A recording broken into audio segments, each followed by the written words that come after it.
Hello students, आज हम आपके सामने लेके आए हैं सेट्स। जैसा कि आप सब जानते हैं कि हमने उस दिन डेफिनेशन ऑफ अ सेट्स कर ली थी, रिप्रेजेंटेशन ऑफ सेट्स किया था। कौन कौन सी रिप्रेजेंटेशन थी? एक टैबुलर फॉर्म थी, रोस्टर फॉर्म थी, एक सेट बिल्डर फॉर्म और रूल मेथड था। साथ ही साथ हमने ये भी पढ़ा था कि फाइनाइट सेट क्या होते हैं, जो काउंटेबल होते हैं, जिनको हम काउंट कर सकते हैं। इनफाइनाइट सेट होते हैं जिनको हम काउंट नहीं कर सकते। फॉर एग्जांपल मैंने कह दिया the set of all natural numbers. अब नेचुरल नंबर एक तो होंगे नहीं, दो भी नहीं होंगे, तो ये जाएंगे इनफाइनाइट तक। वेल डिफाइंड है, सेट है, बट वो सेट कैसा है? इनफाइनाइट है। सिंगलटन सेट होता है जिसके अंदर एक सिंगल एलिमेंट होता है, जैसे प्राइम इवन नंबर, वो सिंगल है, डैट इज ओनली 2। उसके बाद है हमारा empty set, null set, void set, जिसके अंदर कुछ भी नहीं आता, कोई भी हमारा आंसर नहीं आता, या तो हम खाली उसको ब्रैकेट में छोड़ देंगे या आंसर दे देंगे 5। वो हमारा कैसा सेट हो जाएगा? एम्प्टी सेट हो जाएगा। आज हमारा है इक्वल सेट। क्या होता है इक्वल सेट? ध्यान से सुनिए।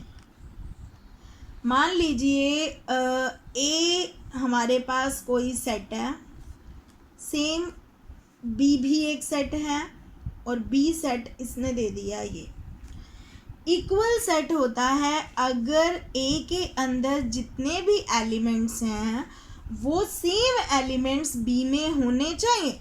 फॉर एग्जाम्पल मैंने यहाँ 2 टाइम्स लिख दिया, डजन मैटर, कोई फ़र्क नहीं पड़ता। आपने ये चीज़ तो सीख ली होगी। फॉर एग्जाम्पल मैं एक एग्जाम्पल लेती हूँ, मैंने यहाँ लिख दिया मैथमेटिक्स। अगर मुझे इसे एक सेट में लिखना है तो अगर मेरे पास रिपीटेशन में कोई अल्फ़ाबेट है देन मैं उसको 1 टाइम ही लिखूंगी।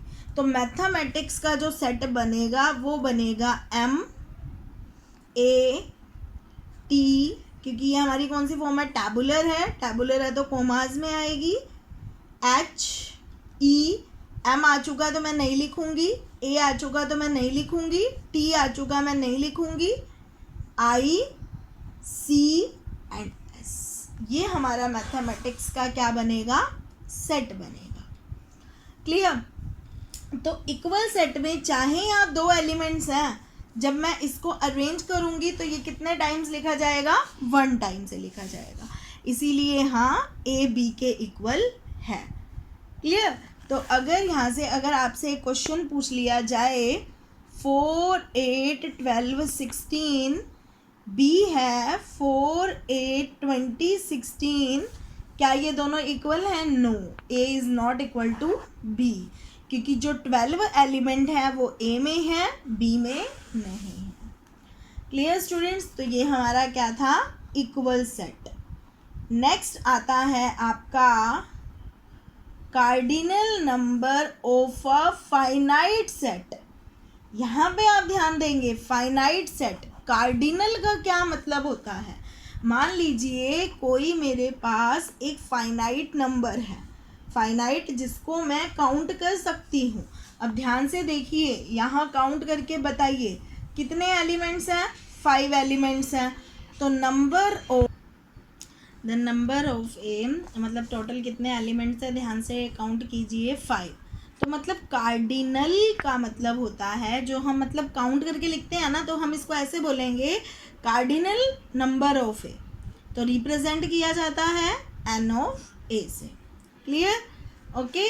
सेम ज़रूरी नहीं ये मतलब आपको काउंटिंग में हो, ये अल्फ़ाबेट भी हो सकते हैं। जैसे मान लीजिए मैंने ये दे दिया ABCFG HB और ले लेते हैं, तो कार्डिनल नंबर ऑफ बी कितने हो जाएंगे? 1 2 3 4 5 6। क्लियर? तो एक हमारा इक्वल सेट हुआ और एक कार्डिनल नंबर हुआ। नेक्स्ट हमारा आता है last, equivalent sets. Equivalent set होता है जहाँ कार्डिनल नंबर्स इक्वल होते हैं। कार्डिनल नंबर कैसे? मान लीजिए मैंने कह दिया A 1 2 3 है, B 1 1 2 2 और 3 है। ठीक है? अगर मैंने यूँ कह दिया ये इक्वल है, हाँ इक्वल है, एक C और लेके दिखा देती हूँ। मान लो मैंने कह दिया ABC।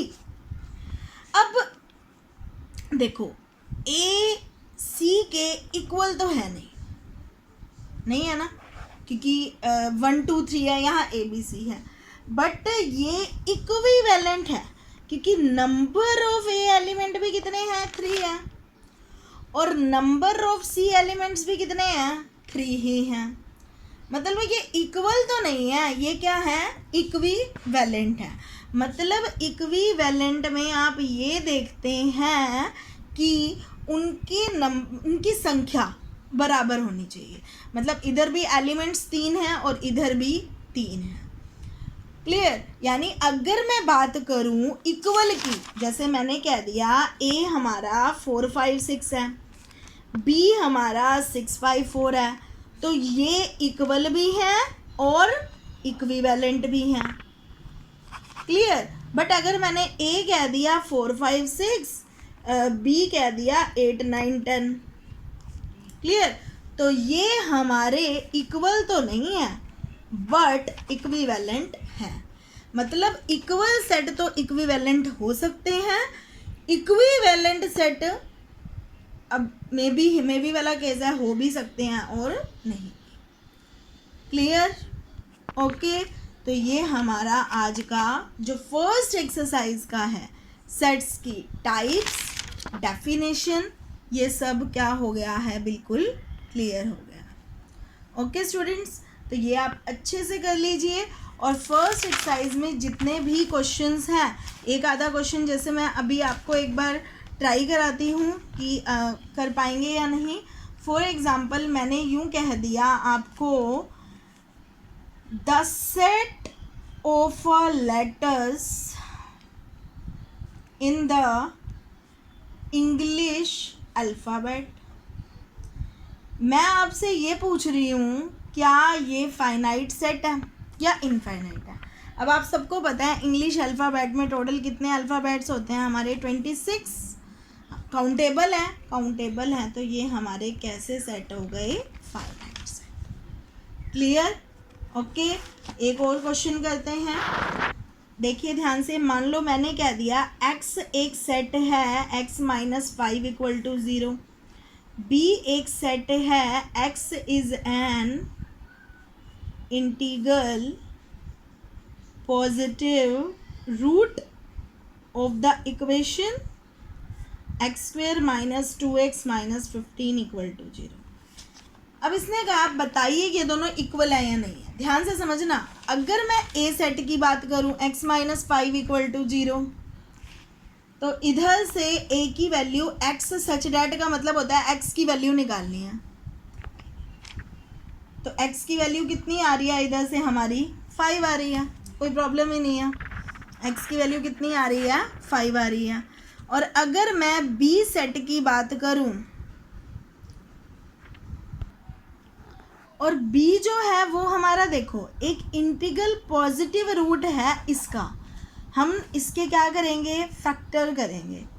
15 के ऐसे फैक्टर 2 आए, वो है हमारा 5 और 3, 5 3 = 15 और माइनस करने पे -2 आ रहा है।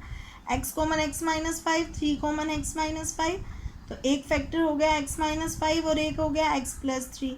x की वैल्यू होगी 5 और -3। अब इस बात पे ध्यान दीजिए, x क्या होना चाहिए, पॉजिटिव रूट लेना है मुझे। पॉजिटिव रूट इधर हमारा सिर्फ और सिर्फ कौन है, 5 है, -3 तो नेगेटिव हो गया, तो हम नेगेटिव तो लेंगे नहीं, इसको क्या कर देंगे, निगलेक्ट। सिर्फ और सिर्फ क्या हो गया हमारा, 5 हो गया। तो दोनों ही कंडीशन पे x की वैल्यू कितनी आ रही है, 5 आ रही है, then yes a = b। Clear students? तो अब आप क्या करेंगे, ये सारी डेफिनेशन, ये सारी टाइप्स और जो आपकी 1.1 एक्सरसाइज है, ये अब आपकी कंप्लीट हो जाएगी। आप इसको ट्राई करेंगे और अगर कोई प्रॉब्लम्स हैं तो आप मुझे बताइए। Okay, thank you student.